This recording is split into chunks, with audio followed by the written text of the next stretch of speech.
რა როლი აქვს საქართველოს ენერგეტიკის განვითარების ფონდს განახლებადი ენერგიების განვითარებაში და როგორ ეხმარება ქვეყანას საერთაშორისო ვალდებულებით აღებული სამიზნე მაჩვენებლის მიღწევაში.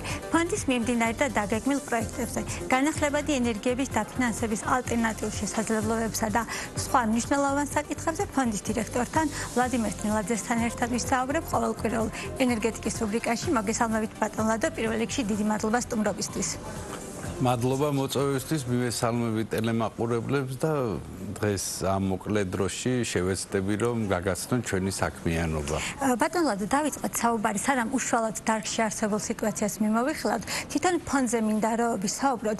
ენერგეტიკის განვითარების ფონდი, რა არის მთავარი მისია და როლი ამ ფონდის?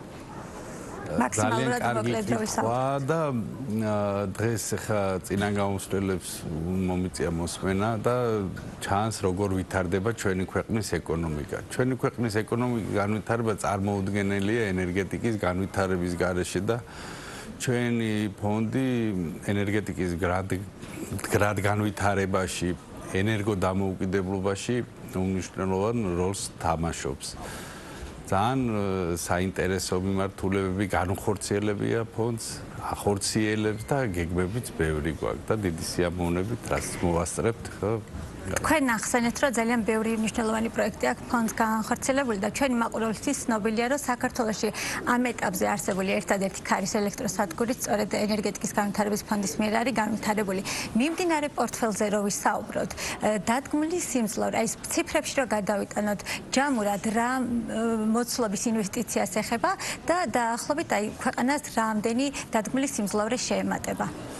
ძალიან კარგი აღნიშვნაა, რომ პირველი სადგური ქარის ფონდის ინიციატივით გაკეთდა. ეხლაც მიმდინარეთ ერთ-ერთი პირველი სადგურები მზის ფონდის ხელშეწყობით გაეშვება, უკვე სამშენებლო ეტაპებზე ვართ გადასული. ეს იქნება 5-25 100 მეგავატიანები, აქ მონაწილეობას იღებენ ჩვენი ქართველი ინვესტორები, ასევე არიან მსოფლიოში ლიდერები ამ სფეროში ინვესტორები და მათთან ერთადაც მუშაობთ.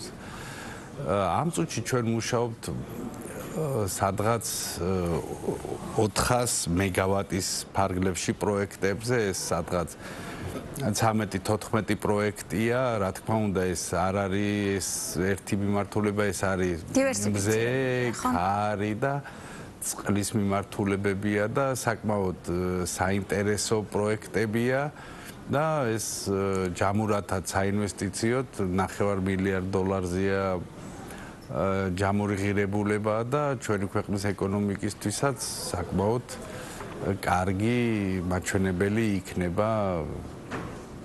თქვენ ახსენეთ ინვესტორები და ჩემი მომდევნო კითხვა ამას ეხება. თქვენ ყავთ როგორც ქართველი პარტნიორები, ინვესტორები, ასევე უცხოელები.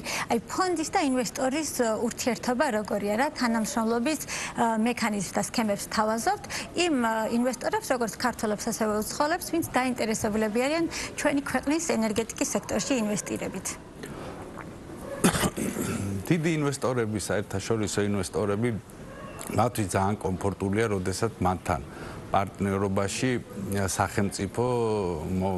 სახელმწიფოსთან პარტნიორობით ახორციელებენ პროექტს და ჩვენი ერთ-ერთი ის ორგანიზაცია ვართ ამ სფეროში, რომელიც ამ ფუნქციას ვასრულებ და რა თქმა უნდა მათთან ერთად ჩვენ სახელმწიფო პრიორიტეტებს განვიხილავთ, თუ რა ინტერესი აქვს სახელმწიფოს ენერგეტიკის რა კუთხით განვითარებაში.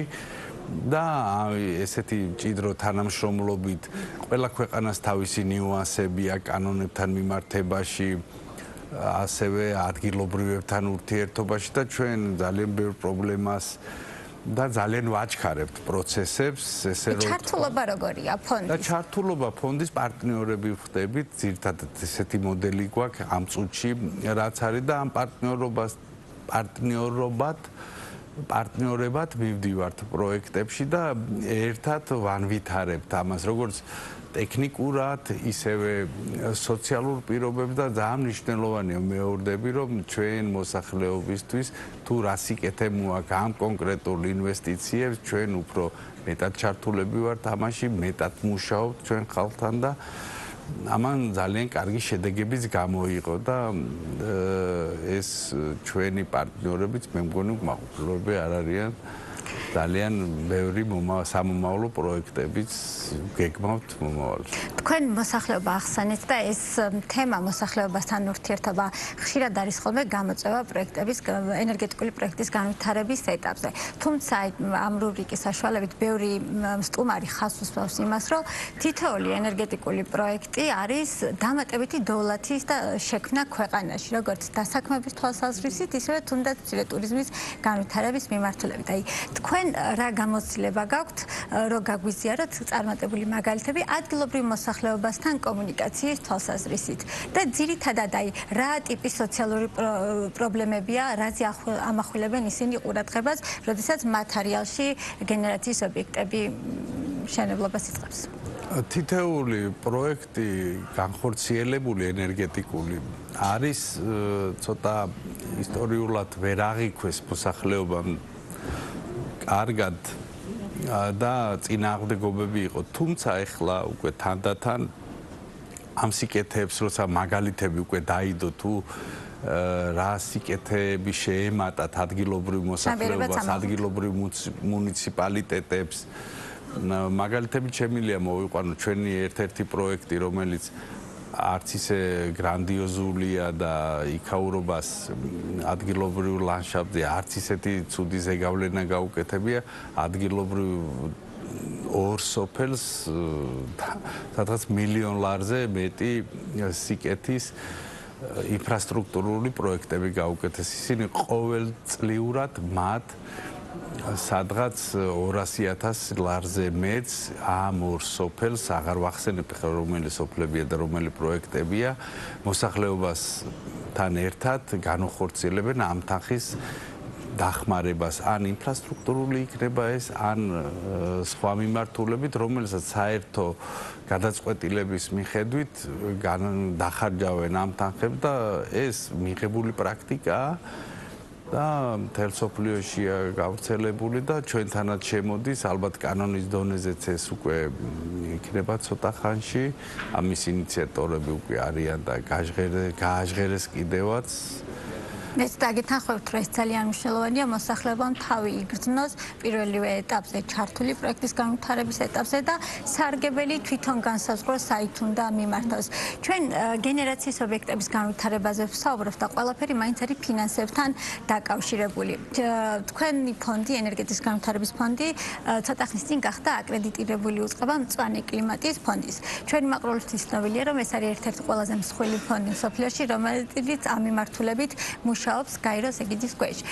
რა შეგიძლიათ თქვათ, ძირითადად რა ტიპის პროექტების განვითარებაზე ფიქრობთ, რომ მიმართოთ ეს რესურსი და რა ტიპის ფინანსურ მექანიზმზეა საუბარი? იქნება ეს გრანტის, ესხი თუ როგორ? ძალიან კარგი კითხვა.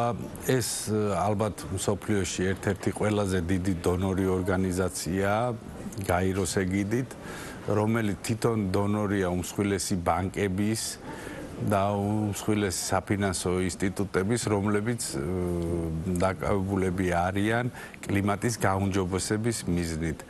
ძალიან საინტერესო პროექტები აქვს ამ ფონდს განხორციელებული.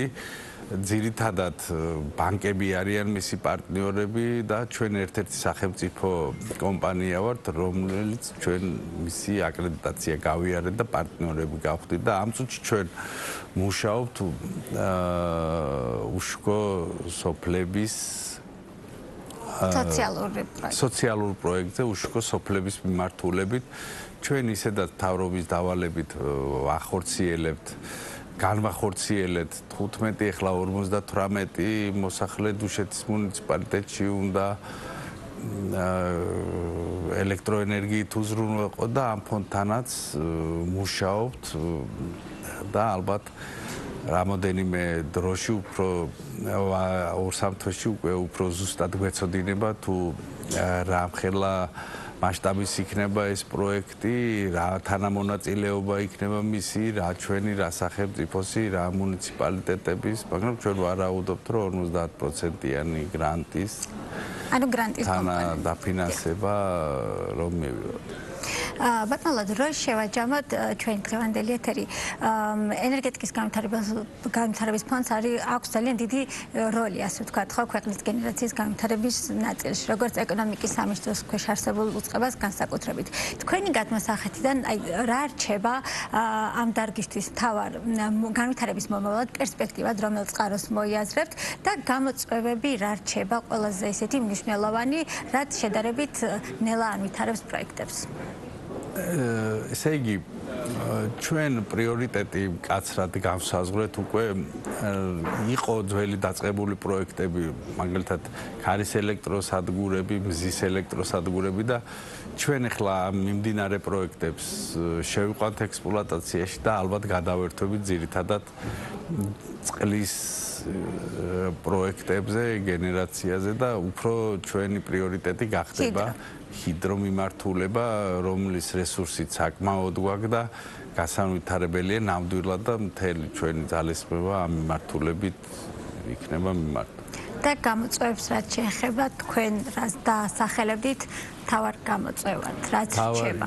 გამოწვევა რჩება ჩვენი ქვეყნის ენერგოდამოუკიდებლობა, ჩვენ ამას უნდა მივახციოთ, პრემიერმაც განაცხადა ეს და ამისთვის ინტენსიური მუშაობა მიმდინარეობს. ეს ცალკე გადაცემის თემაა, ნამდვილად ეხლა ვერ ჩავეტევით დროში და არ მინდა ჩვენს მაყურებლებს უკმაყოფილების